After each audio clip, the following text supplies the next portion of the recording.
Thanks for tuning in and welcome to this week's review of Vacancy, starring Kate Beckinsale and Luke Wilson. This looks like a real library of classics. Can you turn that off? David? Who vista? I don't know. Is that this room? It sure looks like it. What could go wrong when you have Kate Beckinsale, Luke Wilson, Frank Whaley, Ethan Embry?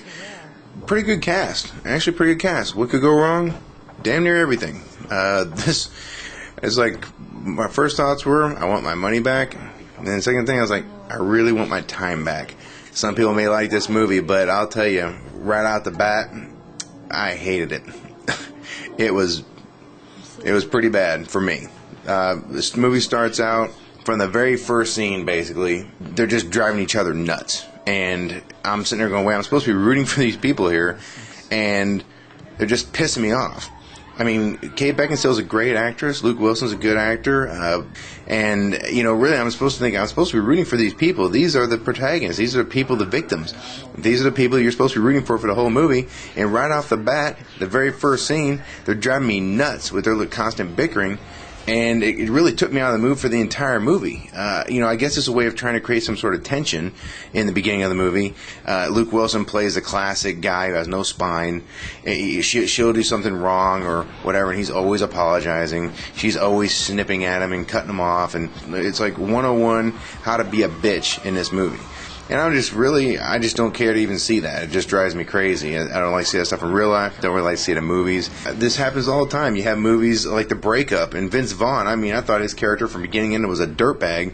Didn't like him either. And I couldn't see any redeeming qualities in that character in The Breakup. And Kate Beckinsale's character, Amy Fox, in this movie was just as annoying as Vince Vaughn in The Breakup. So as far as, like I said, the casting goes, the casting was great. They got lucky to get these people. And actually, the acting really wasn't the problem either. The problem was the script and the direction was where I really had the biggest problems with this movie, is that really the characters, you couldn't, at least I wasn't endeared to the characters themselves.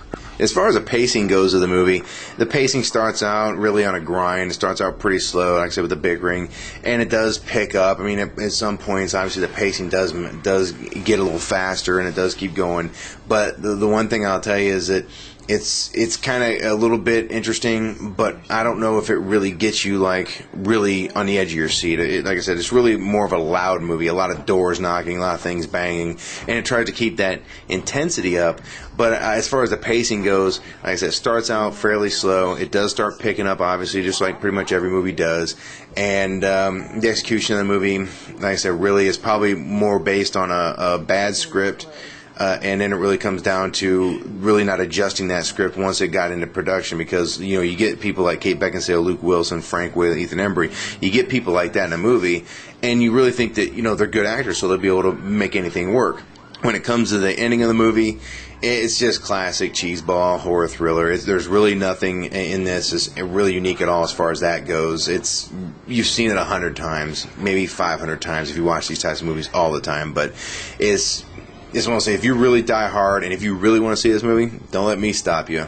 But I just want to get you know, if you watch my reviews, you see my takes on movies, this is one that I really, really wouldn't recommend to everyone. If you're thinking about waiting, wait.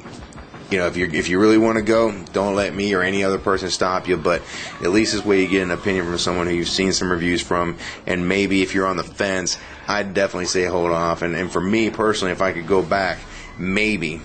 And I mean maybe, if I was on cable and I couldn't sleep at 3 in the morning, maybe then I would actually tune it in. It was like the exact opposite experience I had from seeing Hot Fuzz. So basically, you see my review on Hot Fuzz, see my review on this. This is like the exact opposite feeling I got. Hot Fuzz, I came out, I was real excited, I thought it was a great movie, I had fun, and this movie really had none of that. So it's almost like I needed to see this movie and then use Hot Fuzz as a chaser, because to get that taste out of my mouth, because this was some pretty bad stuff, at least in my opinion. For my overall rating, I give Vacancy a generous half star.